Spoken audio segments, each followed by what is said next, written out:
네, 오늘 제목은 나는 죽고 예수로 살다입니다. 네, 오늘은 부활주일이죠. 예수님께서 우리의 죄를 대속하시기 위해 십자가에 달려 죽으시고 3일 만에 부활하신 구원의 역사를 기념하는 주일입니다. 부활은 은혜의 확증이죠. 은혜의 선포입니다. 예수님 부활하심으로 말미암아 우리를 향한 하나님의 사랑이 이제는 컨펌된 거예요. 이제 우리가 어떤 회사를 다니거나 우리가 직장에 상사가 있으면 내가 뭔가 기획서를 딱 만들어서 이제 제출했을 때 이게 이제 컨펌되기를 기대하잖아요.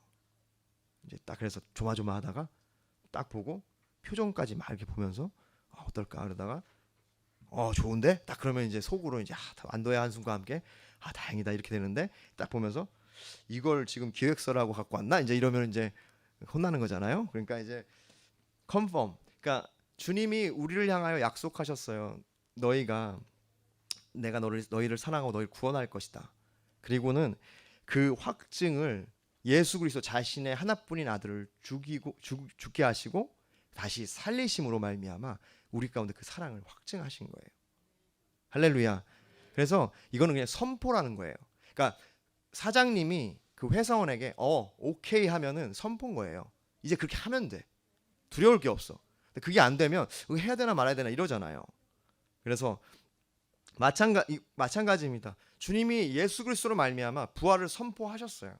그래서 믿는 자는 부활하는 영생을 얻게 된다는 것입니다. 이것이 선포예요.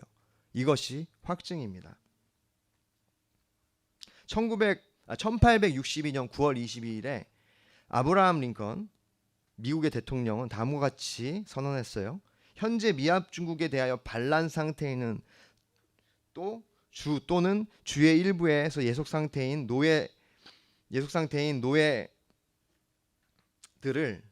1863년 1월 1일 이후로부터 영원히 자유의 몸이 될 것이다. 그러니까 전쟁 중이었어요. 남북 전쟁.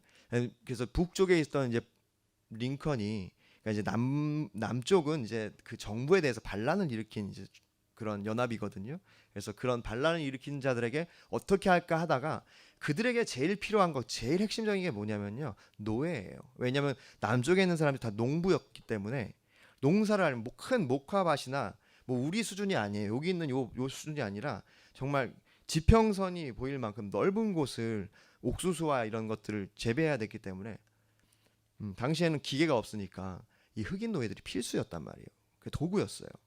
그래서 이제 그들에게 가장 치명적인 그 노예들을 해방을 선언한 겁니다. 그런데 안타깝게도 그 해방이 선언했지만 그로부터 2년 후에 그것이 실효되기도 했고요. 실효됨에도 불구하고 많은 노예들이 여전히 노예로 살아갔어요. 왜냐하면 그 소식을 못 듣기도 했고 소식을 들었지만 자유를 얻어서 살아가는 방법을 몰랐기 때문에 자유 너무 좋다 막 눈물 흘렸어요. 근데 집에 가서 보니까 어떻게 살아가지? 땅도 없고 돈도 없고 집도 없는데 내가 노예가 아니면 여기 나가야 되는데 그래서 주님께 얘기하죠. 저희 그냥 여기 살게 해달라고. 그냥 일하고 그렇게 되는 거예요. 여러분 이렇게 우리의 삶에도 부활이 선포됐음에도 불구하고 그 생명의 자유가 우리 가운데 선포됐음에도 불구하고 여전히 우리가 그 죄의 종이 되어서 살아가고 그것을 두려워하고 그것으로 인하여서 자유를 누리지 못하는 우리의 모습을 보게 된다는 것입니다. 그러므로 우리가 어떻게 하면 부활의 능력으로 살아갈 수 있는지를 오늘 말씀을 통해서 한번 보기를 원합니다. 부활의 능력을 어떻게 덧입는가? 갈라디아서 2장 20절에 이런 말씀이 있죠. 내가 그리스도와 함께 십자가에 못 박혔나니 그런즉 이제는 내가 사는 것이 아니 오직 내 안에 그리스도께서 사는 것이라. 이제 내가 육체 가운데 사는 것은 나를 사랑하사 나를 위하여 자기 자신을 버리신 하나님 아들을 믿는 믿음 안에서 사는 것이라. 아멘. 네, 부활의 능력을 덧입고 살아가는 것, 그것은요 바로 내가 죽고 내 안에 예수로 사는 것입니다. 나는 죽고 내 안에 예수가 사시기 시작하는 것. 그리고 내가 이제 육체 가운데 사는 것은 나를 사랑하사 나를 위하여 자신을 버리신 하나님의 아들을 믿는 믿음 안에서 살아가는 것. 그것이 바로 부활의 능력을 덧입고 살아가는 것입니다. 그러면 우리가 어떻게 나는 죽고 예수로 살 수 있는지 오늘 말씀을 통해서 그 힌트를 우리가 얻기를 원합니다. 오늘 본문을 먼저 보시면요. 첫 번째는 알라입니다. 알라. 알을 그러니까 이제 안다. 6절부터 9절 말씀인데요. 제가 읽겠습니다. 우리가 알거니와 우리의 옛사람이 예수와 함께 십자가에 못 박힌 것은 죄의 몸이 죽어 다시는 우리가 죄에게 종노릇하지 아니함이니 이는 죽은 자가 죄에서 벗어나 의롭다 하심을 얻었음이라. 만일 우리가 그리스도와 함께 죽었으면 또한 그와 함께 살 줄을 믿노니 이는 그리스도께서 죽은 자 가운데서 살아나사 나셨음에 다시 죽지 아니하시고 사망이 다시 그를 주장하지 못할 줄을 알미로다. 네, 첫 번째는 아는 것이 중요합니다. 오늘 성경은 이것을 알라라고 우리 가운데 권면하고 있어요. 부활의 능력으로 살아가기 원하는 우리가 첫 번째로 해야 되는 것은 성경은 우리로 하여금 알아야 될 것을 알고 있으라고 얘기하고 있어요. 아까 얘기했죠. 그 노예 제도가 선포됐음에도 불구하고 그 소식을 듣지 못한 사람은 노예로 살아갔어요. 여전히 우리가 그리스도인으로 살아가지만 그 죄의 종이 아니고 너는 이제 생명의 종이다. 생명 안에 놓여 있다라고 선포가 됐음에도 불구하고 우리가 그것에 별로 관심이 없어요. 많은 사람들이 그냥 종교 생활을 한다는 것입니다. 내가 어떤 죄를 지었을 때 어떤 죄된 생활을 할 때 어떻게 처리할 줄을 몰라요. 첫 번째는 우리가 그 부활의 능력을 덧입고 살아갈 때 우리가 더 이상 죄의 종이 아니라는 것을 알아야 합니다. 우리의 옛사람은 예수와 함께 십자가에 못 박혀 죽었고요. 그러므로 우리가 더 이상 죄의 종노릇 하지 않아도 되는 거예요. 우리가 선택을 하는 거예요.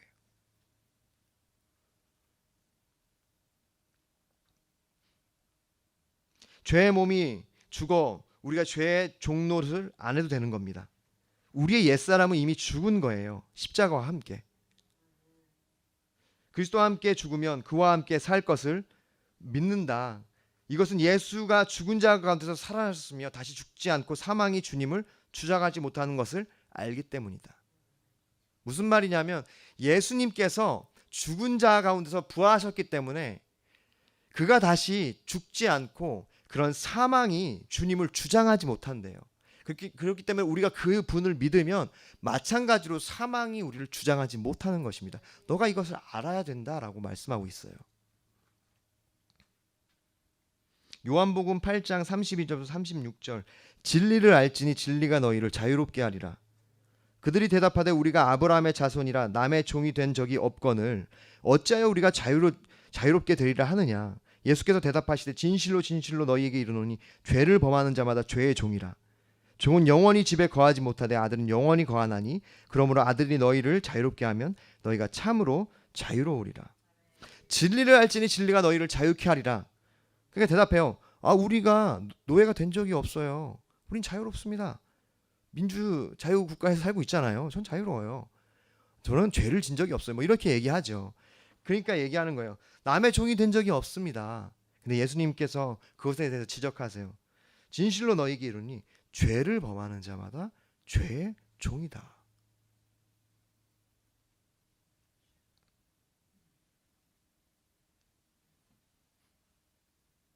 여러분, 우리가 죄의 종으로 살아가면서 그것을 그냥 이렇게 아무 인식 없이 주님이 알라고 하셨는데 아는 거 없이 그냥 망각하고 그냥 어떻게 물에 물 탄 듯 술에서 술 탄 듯 이렇게 막 그냥 살아간다는 거예요. 주님이 말씀하세요. 죄를 지으면 죄에게 종이 된다고. 분별해야 되는 줄 믿습니다. 그래서 우리가 진리를 알 때 진리가 우리를 자유케 한다는 말은 이 진리가 뭐냐면 더 이상 너는 죄의 종이 아니다라는 거예요. 이것을 먼저 알아야 돼요. 네, 주님, 나는 죄의 종이 아닙니다. 나는 이제 주님의 종입니다. 그 진리를 알 때 우리가 자유케 돼요.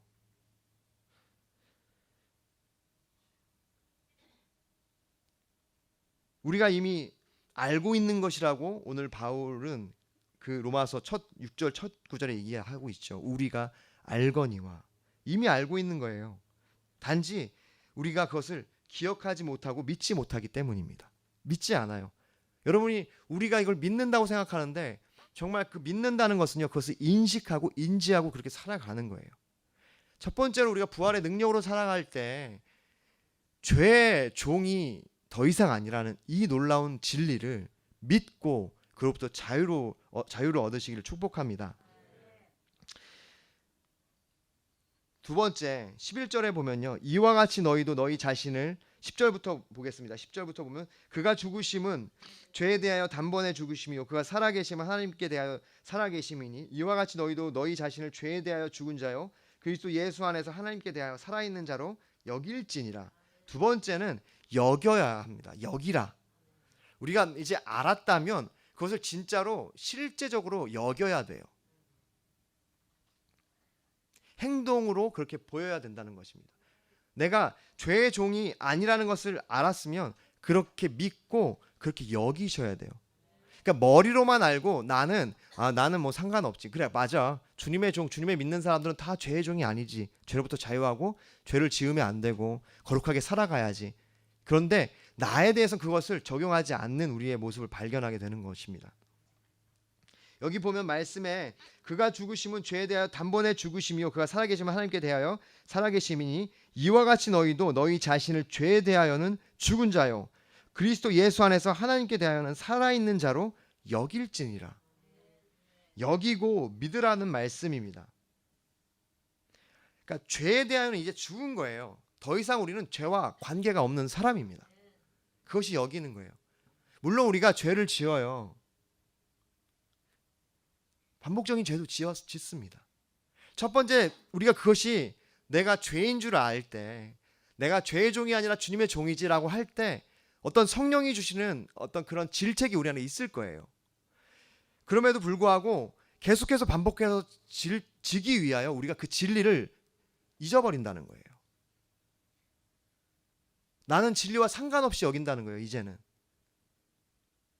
내가 진리와 상관없어. 나는 그냥 죄를 짓고 그냥 판단하지 않고 진리엔 관심이 없고 그냥 생활대로 하는 거죠.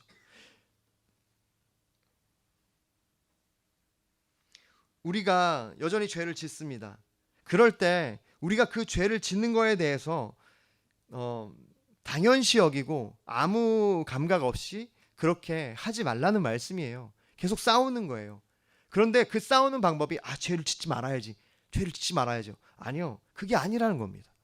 그렇게 해서는 우리가 죄를 이길 수가 없어요. 내 의지로는. 여러분 자신의 의지로 죄를 이길 수 있나요?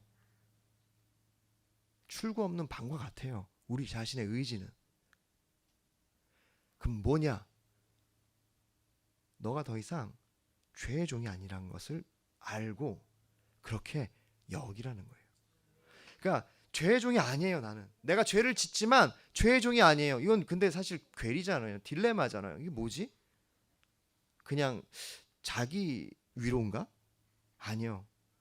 난 더 이상 죄의 종이 아니라는 인식을 가지고 그렇게 여기기 시작할 때 주님이 주시는 성령의 능력으로 죄를 이기기 시작한다는 거예요. 내가 그렇게 여기기 시작할 때 내가 그런 사람이 되기 시작하고 그 믿음이 주님 안에서 역사하기 시작할 때 성령이 우리 가운데 우리로 그 죄를 이길 힘을 준다는 겁니다. 나에게 있는 것이 아니라는 거예요. 우리가 죄를 대할 때 그것을 나의 일이라고 여기기 때문에 우리가 죄를 짓는 겁니다. 능력이 없어요. 내가 이겨봐야지. 내가 참아야지. 여러분 못하는 거 알잖아요. 그런데 그렇다고 그러면 나 몰라. 이제 구원파들처럼 주님 제 영혼은 구원받았으니까요. 전 육신은 마음대로 살게요. 모르겠습니다. 구원파가 정말 이런 교리인지 이렇게 들어가지고 아니면 구원파 분들 혹시 이거 들으시면 죄송해요. 그러니까 들을 일은 없지만 자 어쨌든 구원파들은 그렇게 한대요. 영혼은 그러니까 영지주의라고 하는데요. 내 영혼은 주님께 구원받았으니까 내 육신은 내 마음대로 해도 된다. 물론 그렇게만 하지 않겠지만 그렇게 우리가 영지주의처럼 그렇게 하라는 게 아니에요. 우리가 죄와 싸울 때 그 이길 수 있는 방법, 부활의 능력이 내 삶 가운데 있게 하는 방법, 나는 죽고 예수로 사는 방법이 나는 이제 죄와 상관없습니다라고 그것을 알고 그것을 여기라는 거예요. 심지어는 죄를 지을 때라도 주님 회개를 하면서 그래 나는 죄와 상관없는 사람이야. 죄가 나를 주장하지 못한다. 회개하고 주님께 나아갈 때 은혜가 있다는 겁니다. 여기 보면은 이렇게 말씀하고 있어요.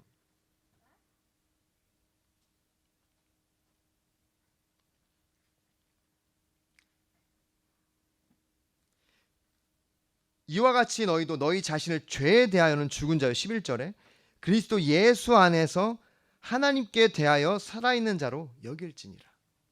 그러니까 하나님께 대하여는 내가 살아있습니다. 죄에 대하여는 난 죽었습니다. 하나님께 대해서만 살아있습니다. 여러분 삶 가운데 더 이상 죄에 두려워하지 마세요. 신앙생활을 승리하는 방법, 부활의 능력을 소유하는 방법은요, 죄에 대해서 죽었다는 것을 믿고 그렇게 여기는 거예요. 그리고 이제는 하나님께 대하여 살아있음을 여기시면 돼요. 갈라디아서 말씀해 보면 갈라디아서 2장 19절부터 21절 내가 율법으로 말미암아 율법에 대하여 죽었나니 이는 하나님께 대하여 살려 함이라. 똑같은 말씀하잖아요. 율법이 곧 죄를 깨닫게 하는 거고요. 내가 죄가 없기 때문에 더 이상 율법에 대하여 나는 죽은 사람이 되는 거예요.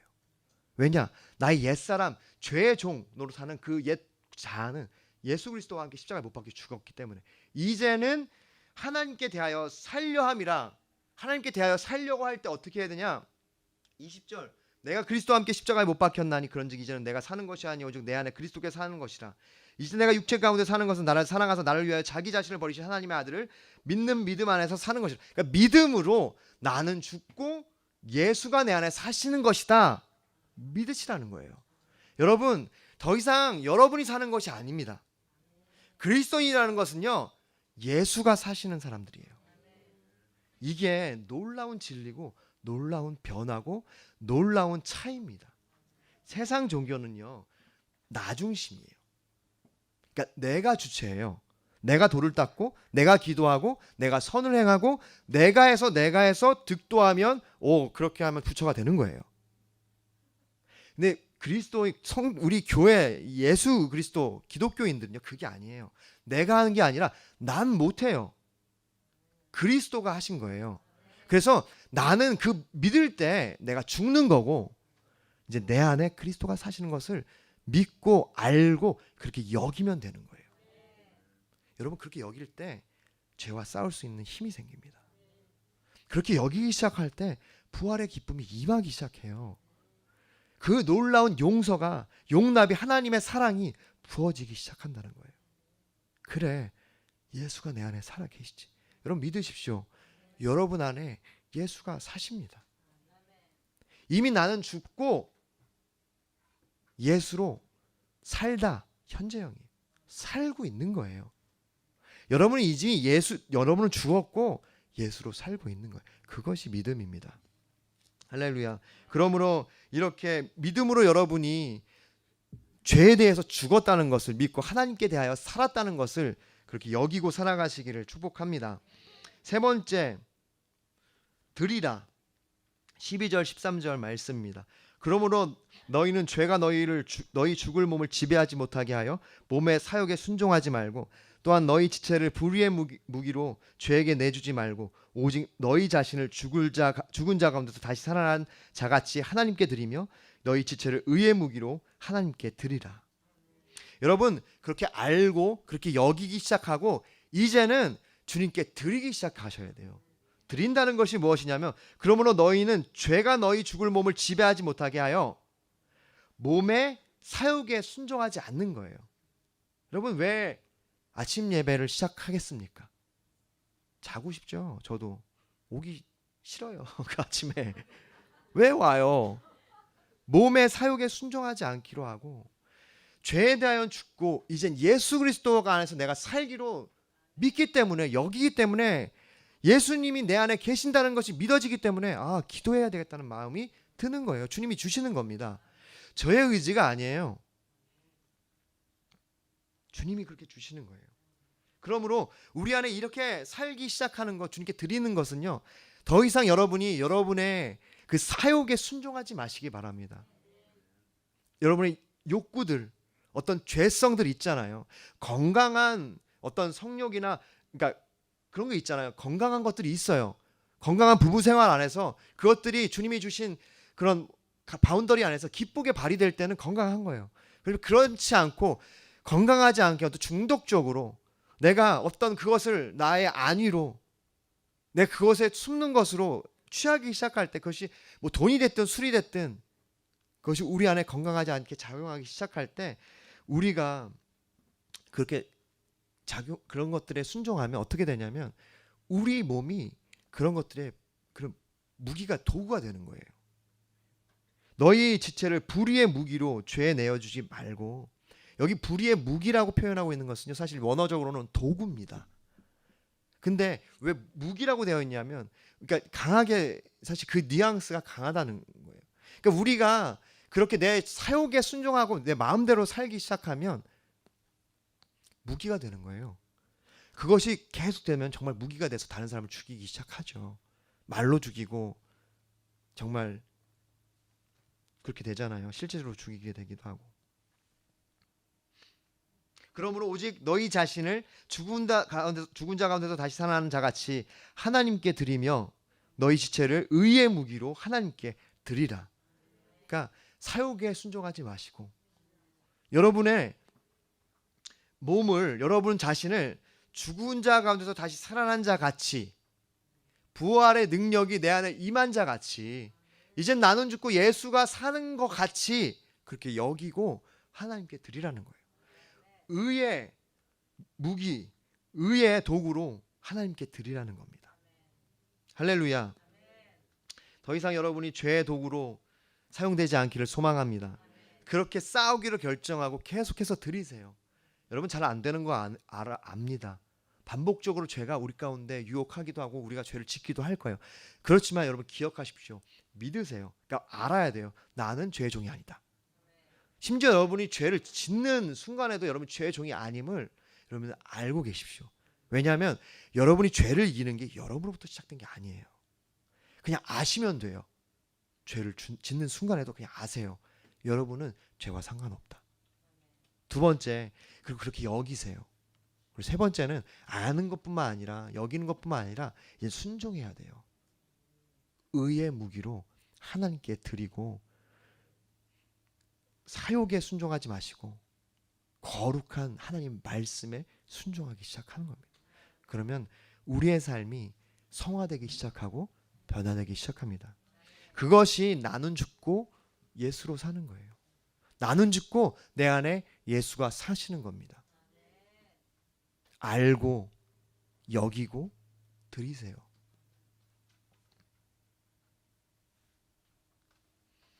말씀을 맺겠습니다. 14절에 보면 죄가 너희를 주장하지 못하리니 이는 너희가 법 아래 있지 아니하고 은혜 아래 있음이라. 바울의 이 마지막에 그냥 정리해서 딱 선포하는 거예요.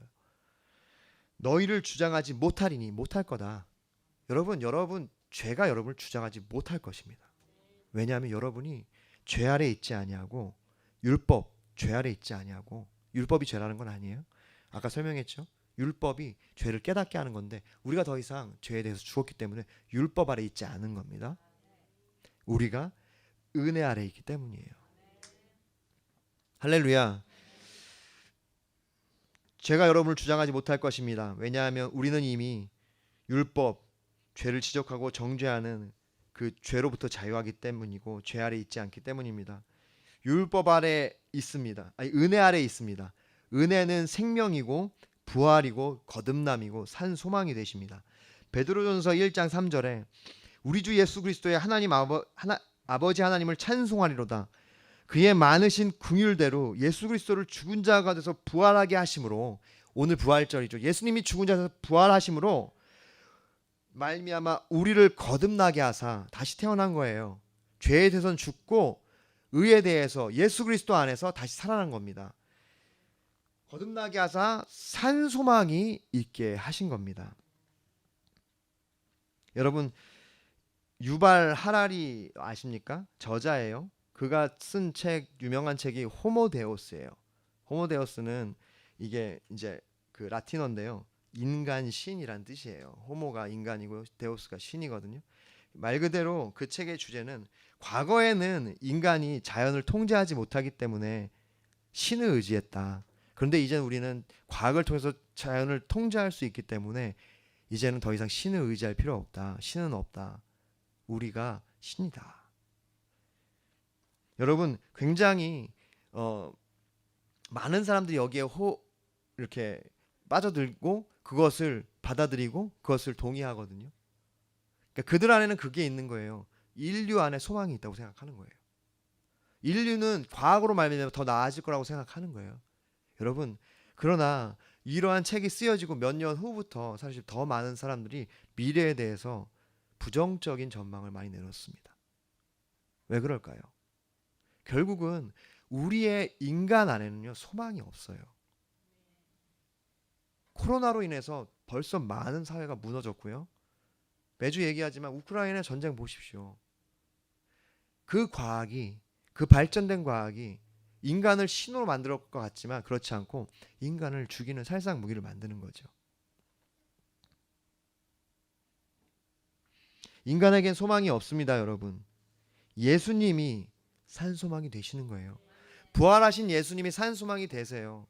여러분, 나는 죽고 예수로 사는 것은요, 죄를 이기는 삶이고 부활의 능력을 이기는 덧입는 삶이고 더 이상 죄의 종으로 살아가지 않는 거고 부활, 그 영원한 생명을 내 산 소망으로 여기고 살아가는 사람들입니다. 그렇게 사는 거예요. 그러기 위해서 여러분 기억하십시오. 이 땅에는 더 이상 소망이 없다는 것. 우리가 아무리 노력해도요, 이 세상은 더 악해질 뿐일 거예요. 다만 예수 그리스도를 믿는 믿음 안에서 우리가 사랑하고 섬기기 시작할 때 그곳에 주님의 생명이 임하는 것인 줄 믿습니다. 그러므로 여러분, 이 놀라운 소식, 나는 죽고 예수로 살고 있다는 이 소식, 여러분이 이미 죽었고 지금 살고 있는 것은 여러분 안에 예수님이 사시는 것이라는 사실을 여러분 믿고 그렇게 살아가시기를 소망합니다. 그 부활의 능력을 덧입고 살아가는 여러분이 되기를 간절히 소망합니다.